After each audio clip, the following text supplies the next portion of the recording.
does a mother mean to you today? As much as you're passionate when somebody swears at your mother, somebody curses your mother, but your mother doesn't want to see you show your passion when somebody attacks her. That is, when you need to defend, then you will defend. What does your mother want to see from you in today's day and age? Why is it we have forgot her maqam? Why is it we do not understand what our mothers mean to us anymore? Why is it we give more preferences to our birds and girlfriends? Why is it we spend time with them and take them to cinemas and restaurants?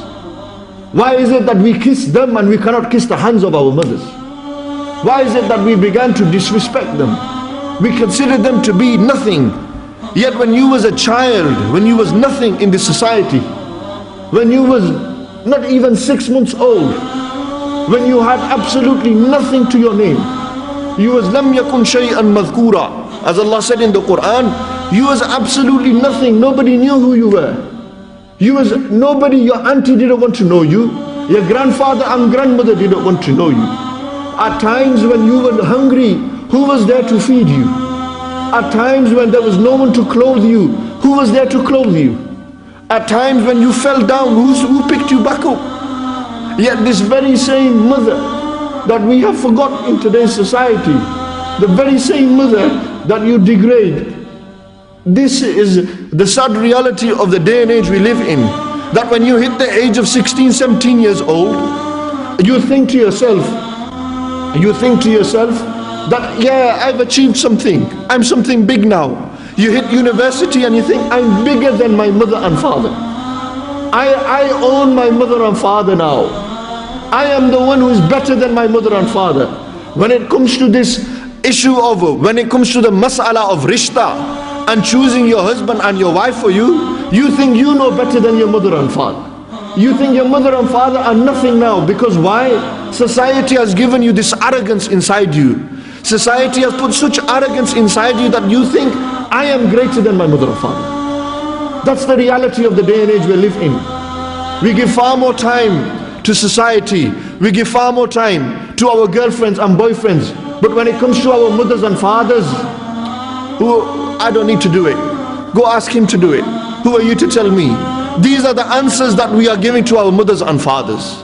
When Allah subhanahu wa ta'ala in the Quran has told you, وَقَدَى رَبُّكَ أَلَّا تَعْبُدُوا إِلَّا إِيَّاهُ وَبِالْوَالِدَيْنِ إِحْسَانًا, that Allah Almighty has ordered you, Allah Almighty has preordained and destined for you, He has written for you, He has told you, وَقَدَى رَبُّكَ أَلَّا تَعْبُدُوا إِلَّا إِيَّاهُ, that you should not worship anyone except Allah subhanahu wa ta'ala. You worship Allah Almighty alone. Amazing how in this ayat of the Quran, immediately after the ibadat and the worship of Allah Almighty, Allah Almighty has connected the status of your parents by saying, وَبِالْوَالِدَيْنِ إِحْسَانًا, and be good and dutiful to your mother and father. Respect your mother and father. Amazing how Allah Almighty has, after His remembrance and His worship, immediately He has mentioned not zakat. Allah subhanahu wa ta'ala hasn't mentioned to you about Saum. Allah Almighty hasn't mentioned namaz to you here. Yet namaz is the greatest ibadat. But Allah Almighty in this ayat of the Quran teaches you that after the ibadat of Allah Almighty, when you bow down your head to Him, there is nothing greater than respecting your mother and father. There is nothing greater than being obedient to your mother and father. There is nothing greater than going and kissing your mother's feet. There is nothing going and greater than kissing your father's hands. There is nothing greater than this. You could become the biggest gangster. You could be the Al Capone of society. You could become the Tony Montana of society. You could become the biggest footballer in society. You could have the reputation, the cars, the women. You could have the reputation of being the biggest drug dealer in Sheffield. But let me tell you one thing, my brothers and sisters. You will never ever be greater than your mother and father. You will never ever equate to the dust that touches your mother and father's feet. And I pick a qasam by Allah Almighty and I say that because Allah in the Quran said, وَقَدَى رَبُّكَ أَلَّا تَعْبُدُوا إِلَّا إِيَّاهُ وَبِالْوَالِدَيْنِ إِحْسَانًا. And Allah has ordained for you that you worship Him alone, but you respect your mother and father. Allah Almighty has done zikr of your mother and father here. He's talking about your mother and father here. Allah Almighty wants you to be dutiful to them, because there is no greater sin after association of partners to Allah Almighty, then disobeying and being disrespectful to your mother and father.